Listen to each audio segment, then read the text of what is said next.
안녕하세요, 큐오TV. 오늘은 선수가 아닌 일본 대표 특집으로 영상에서는 일본 대표라고 칭하기보단 일본이라고 통일하겠습니다. 간단한 소개, 일본의 스타일, 장점과 단점, 한국의 일본 공략법에 대해서 말해보도록 하겠습니다. 구독, 좋아요 부탁드립니다. 그럼 시작합니다. 일본 대표의 명칭은 사무라이 블루이며 2020년 현재 모리야스 하즈메 감독이 팀을 이끌고 있습니다. 엠블럼은 까마귀인데 야타가라스라고 하는 발이 3개 달린 까마귀이며 일본 신화에서 진무이랑에게 길을 알려준 것이 태양신의 사자인 야타가라스라고 합니다. 일본에는 이 야타가라스를 모시는 사당이 전국에 몇 군데 있어서 축구 선수를 꿈꾸는 아이들이 참배를 하기도 합니다. 주장은 요시다 마야 선수이며 최다 출전자는 152경기, 옌도 야스이토, 최다 득점자는 75골로 가마모토 쿠니시게가 있습니다. 첫 국제경기는 1917년 5월 9일 중화민국을 상대로 5대0 패배하였습니다. 많은 분들이 모르시는 부분일 텐데 일본 대표의 최다 점수차 승리는 1967년 9월 27일 필리핀 상대로 한 15대0 승리인데, 재밌는 사실은 최다 점수차 패배 또한 1917년 5월 10일 필리핀 상대로 2대15로 패배하였다는 것입니다. 다만 일본에서는 필리핀 상대로 2대15 참패한 이 경기를 A매치로 인정하고 있지 않습니다. 지랄하고 참 맞췄네. 월드컵 출전은 6회이며 16강은 2002년, 2010년, 2018년으로 3번 진출합니다.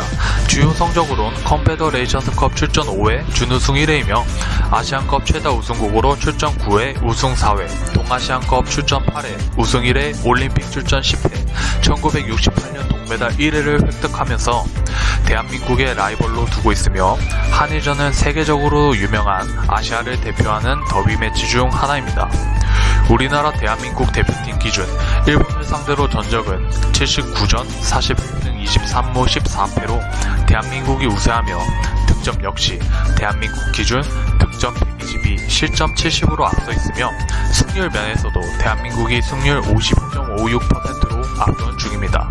다만 90년대나 2000년대 초반만 하더라도 이기는 건 당연한 느낌이었고 몇 대 몇으로 이길까 하고 생각되었는데 중국과 필리핀 5대0, 15대0으로 발리고 한국이 허구한 날 스시에 간장 발리듯 발려버리던 초라한 시작에 비하면 아카이카비, 붉은편이라고 불리던 대한민국 대표를 넘고 싶은 열망이 강하여 한국을 뛰어넘고 아시아 최강이 되겠다는 일념으로 엄청난 속도로 발전을 이뤄서 지금은 대한민국과 더불어 동아시아를 대표하는 강팀 중 하나로 성장합니다. 모든 국가대표의 뿌리라 할 수 있는 건 리그겠죠. J리그는 K리그가 창설되고 10년이 지나서야 창설된 리그인데 협회의 공격적인 투자와 경기장을 찾는 수많은 팬들, 월드컵만 되면 목표로 4강에 가겠다고 공언하는 등 한국을 뛰어넘고자 하는 의지 등으로 대한민국 국가대표와의 초반 엄청났던 차이를 빠르게 쫓아온 팀입니다. 일본 대표의 스타일은 일명 스시타가라고 불리는 패스축구인데 일본 축구의 빠른 발전 중 하나가 바로 이 패스축구, 기술축구라는 목표를 가지고 일본에서 축구라는 스포츠가 시작될 때부터 가진 색깔이기 때문에 2020년 현재까지 꾸준하게 어린 선수들부터 성인 선수까지 같은 색깔을 지닌 대표를 만들기 위해 노력한다는 점, 자신의 스타일을 확고하게 성립한 점이 일본 축구가 초라한 시작에 비하면 엄청나게 빠르게 발전할 수 있었던 점이라고 생각합니다. 개인적으로 아스날이나 바르셀로나 같은 패스 축구를 좋아하는 편이라서 일본의 축구도 아시아에서 가장 점유율 축구를 잘 구현한 것 같다고 아기자기하고 보는 맛이 있어 굉장히 매력적인 축구라고 생각합니다. 이런 일본의 장점은 안정적이고 두터운 미드필더 진영을 보유하고 있다는 점인데, 축구 스타일만 보자면 대한민국과 정반대로 측면 윙포워드에선 약한 모습을 꾸준히 보여주지만 미드필더, 특히 공격형 미드필더 자리에서는 좋은 선수가 꾸준히 나오는 모습을 보여줍니다. 왜 일본에서는 좋은 미드필더가 계속 나올까요?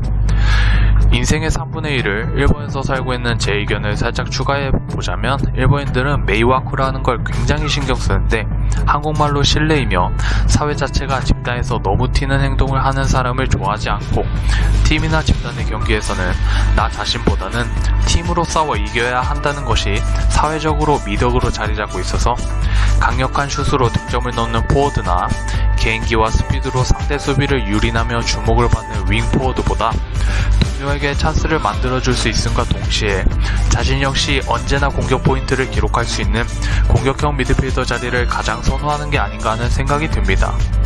또한 일본의 축구 만화의 주인공들은 죄다 등번호 10번의 공격형 미드필더들이며 이걸 보고 성장한 일본 어린이들의 꿈 역시 대부분 공격형 미드필더가 되는 게 아닐까 하는 생각도 들고요.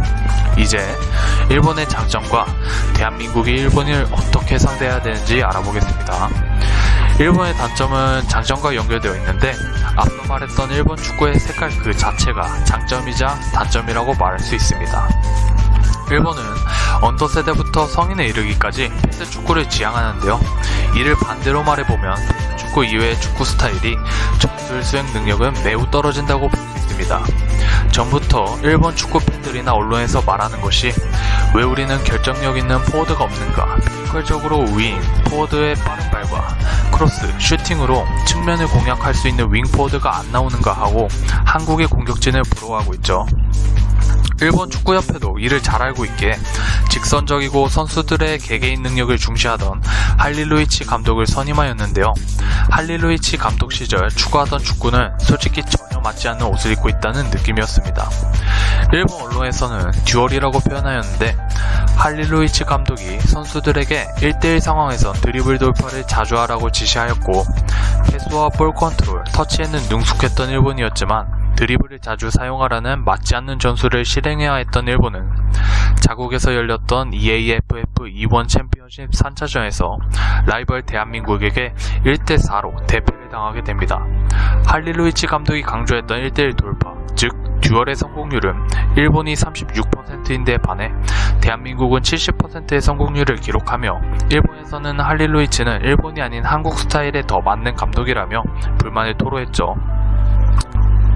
또한 이 패배 이후 할릴루이치 감독이 상대가 우리보다 강팀인 건 이미 알고 있는 사실이었다고 인터뷰한 것이 화제가 되면서 경질설까지 강하게 나오게 되었죠.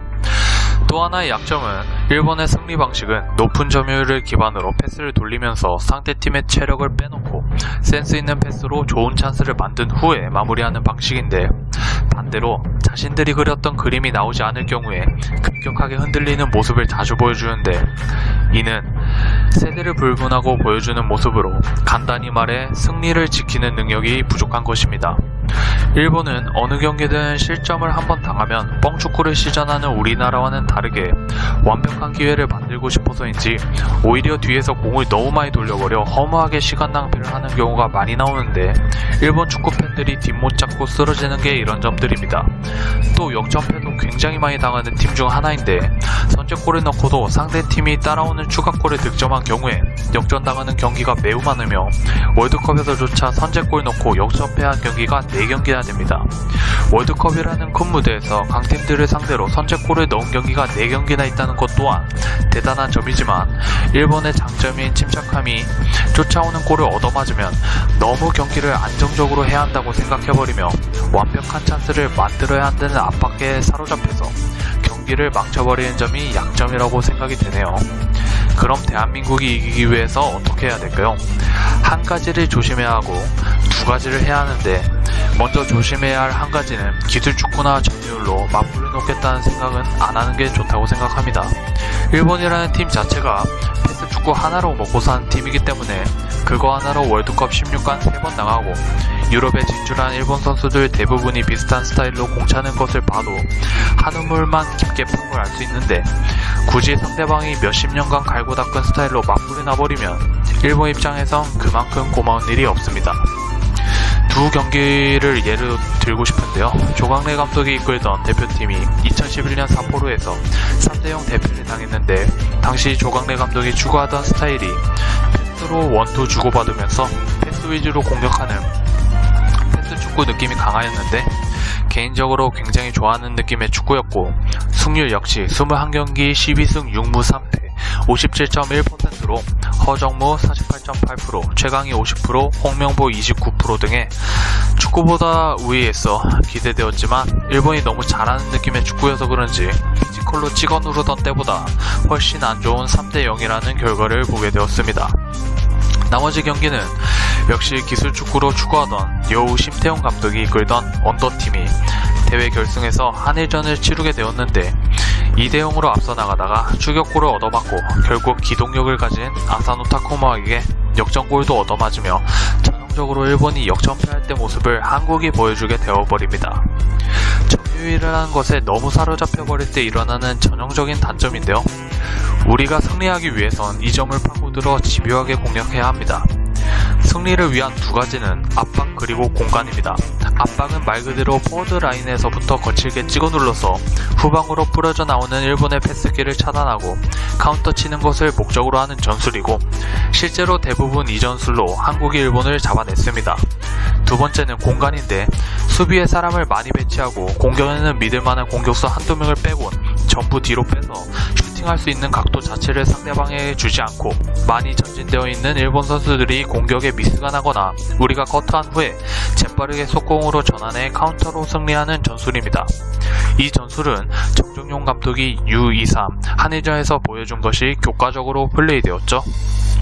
오늘은 선수가 아닌 일본 대표팀에 대해서 간략하게 알아보았는데요.